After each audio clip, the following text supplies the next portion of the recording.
Hey, welcome back to Eat 'em Up Fishing. I'm your host, Jess Murphy. Hey, if you haven't done so already, make sure you're hitting that subscribe button. You can also follow us on Facebook, Instagram, and TikTok. This episode, we take two-time Olympic trap shooter Derrick Mein fishing up at Mound City, Kansas at this little lake called Kreitzer. We'd also like to congratulate Derrick on his fifth place finish in the 2024 Olympic Games there in Paris, France. It was a pleasure watching him compete, and it was even more fun spending the day with him on the boat. I hope you enjoy it as well. Thanks for watching. Man, two-time Olympian Derrick Mein, Yeah, Walnut, Kansas boy. yeah, it's pretty cool. It is cool, isn't it? Never would have thought 30 years ago when Dad and I started shooting that I'd get to say I'd go to the Olympics once, let alone twice. Yeah, wow, it's what an accomplishment. And then let alone all the other places it's taken you across the world. And Yeah, well, like a week from Tuesday, I go on a 3-week trip to Qatar and Azerbaijan. No kidding. Yeah. Yeah, see, those are places I don't even know where they're at. They're all right over there around Saudi Arabia. Yeah. Azerbaijan used to be part of the old USSR, and so there's still a lot of Russian influence there. And you feel safe in all this world travel? Yeah, I've never really been anywhere where I felt like I was at risk. It For the most part, all this stuff is put on by the local governments when we travel, and So with the Olympics and what they the way they've treated Russia after the Ukraine deal, nobody really wants to mess with the Olympics. So they just kind of they take care of you, and that's kind of comforting, I think. Cool.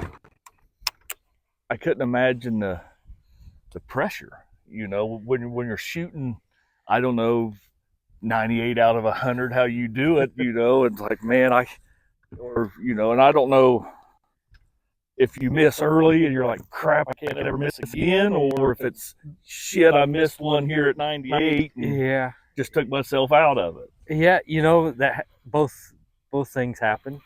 But for the most part, if you're shooting 98 out of 100, you're going to be doing pretty good. Yeah, I imagine. Kind of my longest sponsor is Promatic. They make the throwers. Mm-hmm. They help us put in the practice place there at home. The one that the Girard team's shooting on. That's really cool too. Yeah. You guys have started that. Yeah. So Tyler Jackman's really done a good job getting that going, and Mom and Dad I think they're loving being able to help some. I wish I lived a little closer so I could make it down and help, but it's also just one more thing on a busy schedule. Oh, so. I could only imagine how busy you are. And that's when you hollered at me, and I sure thank you for doing this. I approached you there last fall before you ever qualified for the second one, and then I just knew that you were going to get just busier than a one-armed wallpaper hanger, and you're like, hey, if we're going to do this, we kind of need to do it now. Well, sometimes you just need a break from the shooting too, and this is hard to beat. Getting out on the lake. I remember you telling me you won like a big world champion in Dubai one time. Yeah, I won in 2015. I won a big sporting clay shoot in Dubai. And did that kind of kickstart your whole career? Yeah, that was kind of that was about 6 months after I left the gun club and started just pursuing this professionally, and that was kind of a big shot in the arm to keep it going. And that was kind of my first, I'd call, major win. Mm-hmm. I'd won some other stuff, a lot of state championships and stuff like that before then, but nothing on the national or international scale like that. Where now they know your name. Yep. It was kind of funny. My wife was standing watching the scoreboard on like the third day of that tournament, and she said it was interesting to hear in all the different languages who the F is Derrick Mein. Right. No, but like some of the guys that were top of the game at that time, I knew them fairly well, just because I'd been around the game enough and knew enough people to get introduced to them, and so a lot of them knew who I was. I'd kind of shot just good enough to Stay with them. be in the conversation, but I had never really won anything. Yeah. This year, the 2024 France. Yeah. Yeah. Yep. And then in 2020 was in Tokyo. Yep. Yeah, I'm telling you, you don't understand how envious and awe, I guess. I don't know what the word is of what you're doing and how neat it is, just how wonderful it is. Yeah, it's definitely taken me a lot of places you'd never dream of going. Nobody ever talks about going to Croatia or Qatar or Azerbaijan. It's and probably some of the relationships, like you say, with different people, different cultures. Yeah, I've made some really good friends throughout the world, and most of them are pretty good guys and hard to beat. Explain to me, because I grew up shooting skeet, but I don't know if that's a true thing or if it's trap shooting, it's field trial. I don't know the game very well. Yeah, so shooting clay targets gets called a lot of things, and one of the games is skeet. In the skeet, you're shooting crossing targets, and there's 8 different positions in a semicircle on the field. So targets are always the same. Like coming across. Yeah, coming across. Nothing going away. Nothing going away. In trap, American trap, you've got a single machine out in front of you that kind of oscillates side to side. Target stays at the same height, same speed all the time. And in the international trap, which is what I'm shooting in the Olympics, you've got 15 machines underground. Now they're all in a fixed position, but they shoot at different heights, different angles. Oh man! And more kind of real life bird leaving. Yeah, except for no bird flies as fast as those targets come out. Not even the old. So some of there's the tree. But like targets are 60 to 65, 66 miles an hour. Oh wow! So they're really booking. With the 15 machines, you've got 3 machines for each shooting position. There's 5 shooting positions, and over the course of a round of 25 targets, you're going to get 2 lefts, 2 rights, and 1 straightaway. Now the lefts and rights can be anywhere from 45 to 25 degrees, and the straightaways are anywhere from 15 degrees left to 15 degrees right, in anywhere in the middle. And they vary in heights too. So there's a lot of variance in there. Your higher targets are slower and your lower targets are faster. So that creates its own mind games in and of itself. So now, the old days of pull, or do they just the buzzer goes and they start throwing? No, you still call pull. Most of them are a electronic voice release. All the international stuff is, and so you think about calling pull and the target's getting released. So did you played high school baseball? Yep. And correct me if I'm wrong. Now, did you go play college baseball? I did. I played 2 years at Lindenwood. Yeah, I thought you did. And your dad, man, he's been kind of successful himself. Yeah, he won his 2nd world championship last spring. So he's still as good as anybody out there. Yeah. 69 years old. The guns that you shoot competition with, I mean, those aren't hunting guns. No, they are built and designed for competition. How many times do you shoot?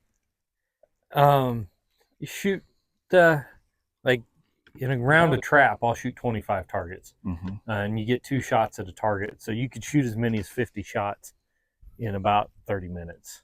I think that'd get hot. It does in the summertime, but there's usually about a minute and a half between targets, so it gets a little time to cool back down. But most of what the competition guns are designed to, where you can rebuild the parts that wear on them, replace them, and they've got a little more weight to them, so it helps reduce the felt recoil. And it also, the extra weight helps you make a smoother swing with the target. That extra weight when you're carrying it in the field gets a little cumbersome. And what brand is there? Is there, like I'm a Remington Winchester, Mossberg. I can't even say the word. Who makes the Super Black Eagles? Benelli's, Berettas. Yeah. I mean, are they the players in the competition guns? Beretta is on the international level. Beretta's a big player. Oh, I think that was a stump. Got me excited. Yeah, well, I'm good at that. But yeah, the Beretta's a big player. The Italian manufacturers are pretty big.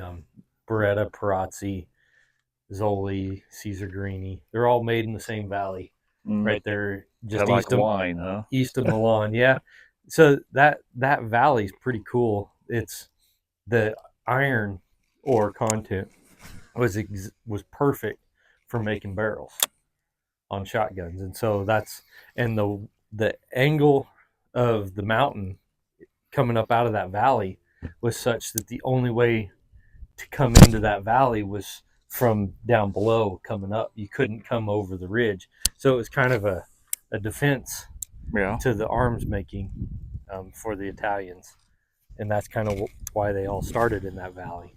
But that's neat little history. Yeah. But I shoot a Kohler, and it's made in Racine, Wisconsin. It's the only premium target shotgun made in the U.S. Good to me. And evidently, it's a quality product. Yeah. It's the most reliable shotgun that I've ever used. Double barrel. Yep, double barrel. Side by side, over and under. Not many people shoot a side by side anymore. That's kind of a old time deal. Oh, just had the tail. At least it was a bite. Yeah. So Kohler's been real good to me. They've built about the most bulletproof trigger mechanism you can have on a competition gun. Have you helped design anything for them, or? Been working on some barrel concepts and stuff with them. Trying to make that aspect of the gun a little better, but I'm just kind of been working with them on establishing what they are as a company in the industry, in the competition market.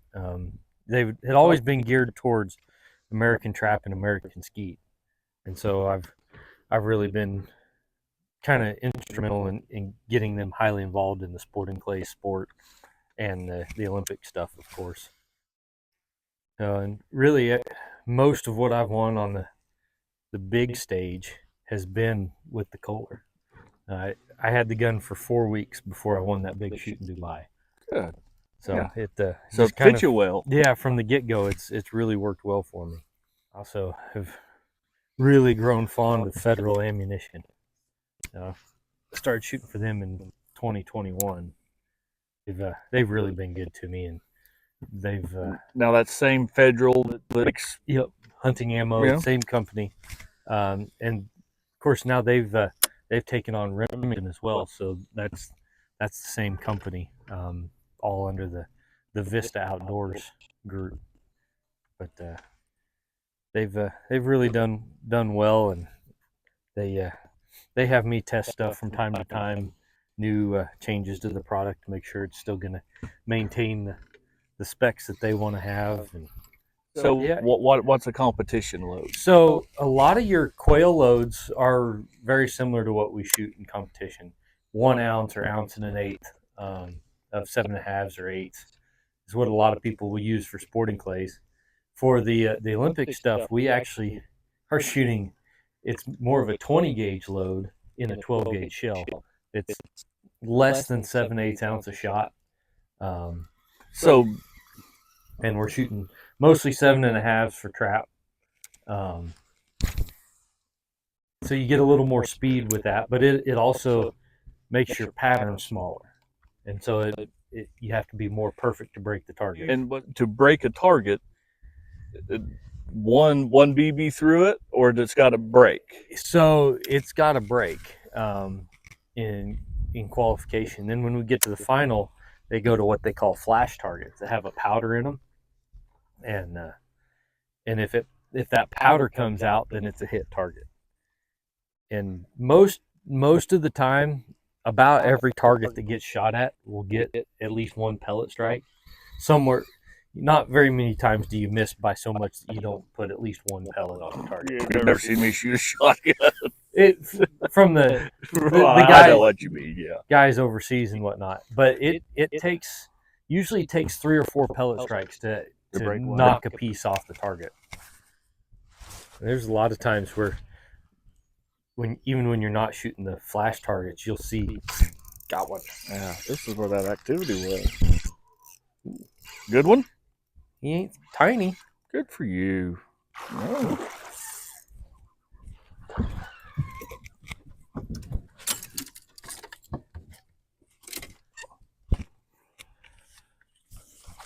Oh, he's a.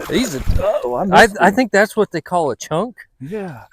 Don't stay in the net, baby. Good fish, Derrick. Oh man, That's why we drove up here, partner. yeah. There you go, folks. That's right.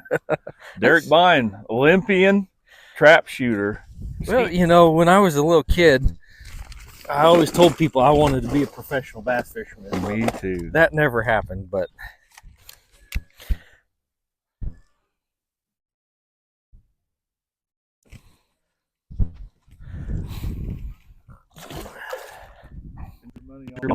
Oh, good Lord, that was a good bite. I don't think he's very big, but he just smoked it. yeah, I'm thinking you might have found the trend. I might have just found the fish. Well, it'll take 10 of mine to catch up to that one fish you caught. So the Olympics are it's about not quite 3 weeks long, I think. But I shoot early. Opening ceremonies is on the 27th or 26th, and then I compete the 29th and 30th. The nice thing about competing early is that gives me time to just go relax, and I can go see other events and hang out in the village. So I'm going to take advantage of that, because in Tokyo I didn't get to with the COVID restrictions and stuff. We had to leave within 48 hours of the completion of our event. It's kind of a funny story. I actually had someone look me up, Bubba Starling. Oh, kidding. Yeah. That's cool. Because he only lives about 10 miles from me. Yeah. And so he came and he hunted me down at opening ceremonies, and we talked for most of the walk in and catch the walleye and saugeye when they were spawning.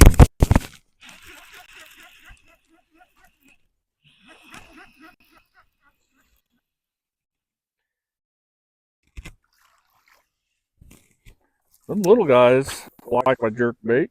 Yeah. Full-time job. Does Derrick Mein have a full-time job, or you just go around? I've got a wife with a great job that makes it possible for me to just go to shooting competitions, and I've got sponsors that take good care of me. So that is my full-time job. So I do some shooting instruction, and that's kind of a good supplemental income. But for the most part, it's all about my shooting career. Cool.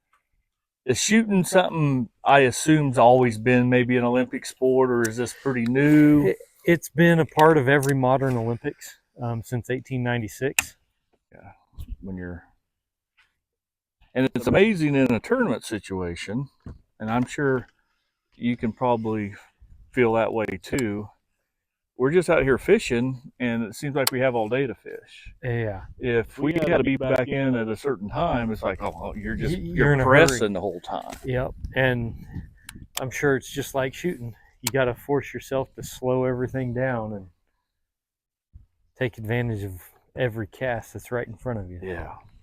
Yeah, and I couldn't imagine the amount of pressure. I know what it was like 12 years old in the Little League game, bases loaded, and I couldn't imagine the weight you must feel on your shoulders and chest when it's the Olympics. It's the world, it's a world champion in Dubai. It's how you control your emotions and able to control your breathing. And yeah, sometimes you don't handle it very well, and sometimes you get it done despite all that extra. But it definitely happens. On that deal in Dubai, I was fine. I wasn't feeling any nerves, nothing. The whole night before the last day, because I had a lead, and went to bed. Get up the next morning, get out there.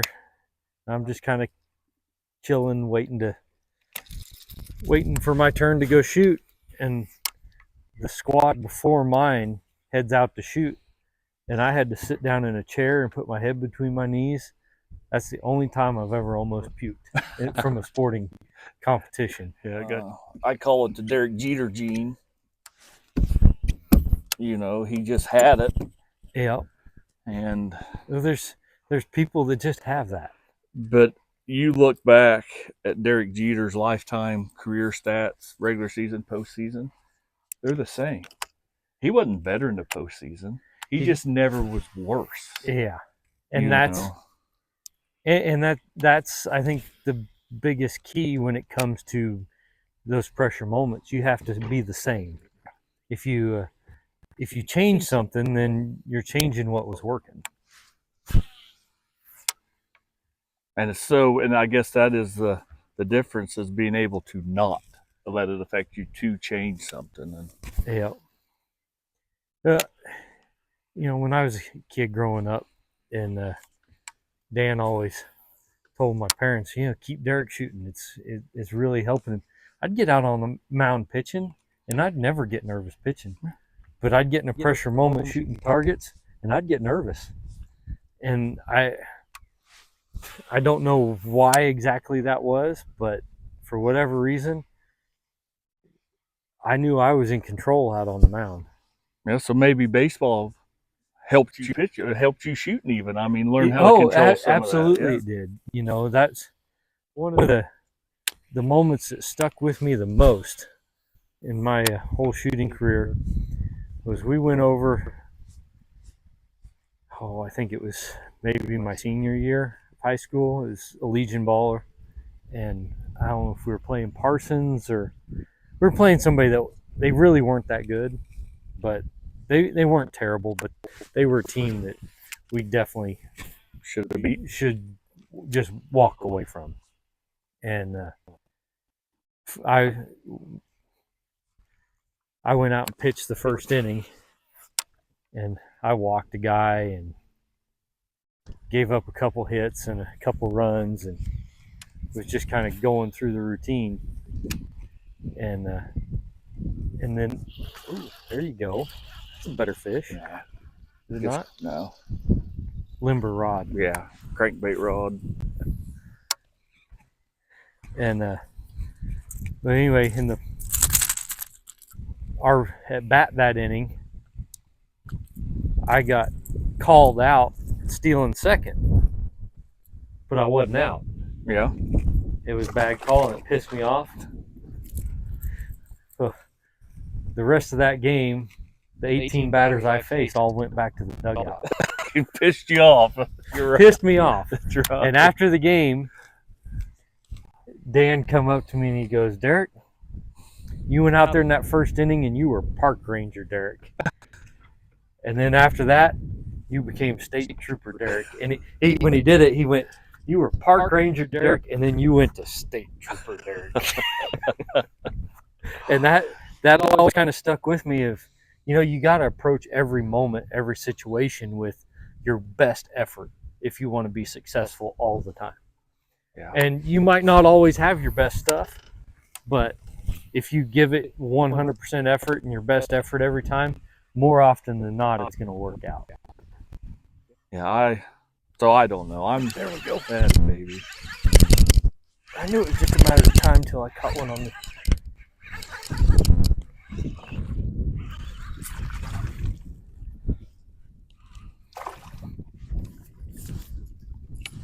Pretty one. Yep. Real colored. They're marked up nice, aren't they? This is the nice thing about clear water. Yeah. I agree. Eyewear. I shoot for Randolph Ranger. They're because I always see you in those shooting glasses and pictures and stuff, well, of course. So you have to wear glasses everywhere you compete here in the U.S. Not as big of a deal overseas on that, but they've come so far with colors and stuff to help enhance the orange target that and all targets are orange. Yeah, for trap for competition. Yeah. Now sporting clays you'll shoot different colors, yeah. So I signed with them this year. It's kind of my first go with Ranger, and got some cool stuff in the works. We're working on like a signature series. Mm-hmm. The guy that we go with uses all spinning equipment for it.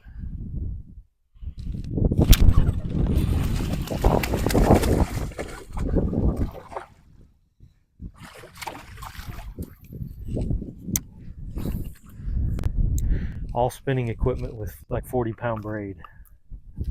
No kidding. Yep. They've all been about that same size. Mm-hmm. Minus the toad Derrick caught. It's just so neat, Derrick. You don't understand how proud's a good word. I don't know what word I want. Excited. How much that I do follow and just. It was it's so neat. I guess it's just cool. It was really cool last time. How when you move away from home, you're away from the people that you grew up around, and how many people that would come up to me and tell me, "Hey, great job, I'm proud of you." That it reminds you that home never forgets you. Yeah. And so that was there's always a home. That was really cool to me, that I had that many people that were paying attention to what I had done was very humbling, and made me even more proud to be from Girard, the Girard area. And so it's pretty cool. Think of all the success that has come through Girard. Yeah, but for a small school in Kansas, I mean, I think we had, so counting Quinn and TJ's class, and then my class and the class after me, I think we had 10 or 11 guys play college baseball off our baseball team. Yeah. I mean, that's pretty successful. Pretty good group. Right. It actually kind of ruined me when I got to Lindenwood. I felt a better pitcher than I was a hitter, just because I was hitting with Quinn and TJ and Brady Ellis and those guys. And I forget about Brady Ellis. Yeah. What was his brother's name? Preston. Yeah. Preston was in my class. Yeah. He's who I hit the home run off at the alumni game. But so I was a good hitter, but I didn't feel like I could hold up against those guys. Well, when I got to Lindenwood, I realized just how good those guys were. Right. Because I felt like I could have hit circles around the whole team up there, but because I had told the coach I was a better pitcher than I was a hitter, he never gave me a chance. Never did, huh? I gave up one earned run in 2 years. Attaboy. But I only had one extended outing. I threw 4 perfect innings in relief. We were down 8-1 when I came in. We lost 8-6. Now, did you throw maybe a little sidearm? I was kind of a 3/4 lefty. Didn't throw real hard, but I had a lot of movement and could put it just about anywhere that I wanted to. Do you shoot left-handed? No, I shoot right-handed.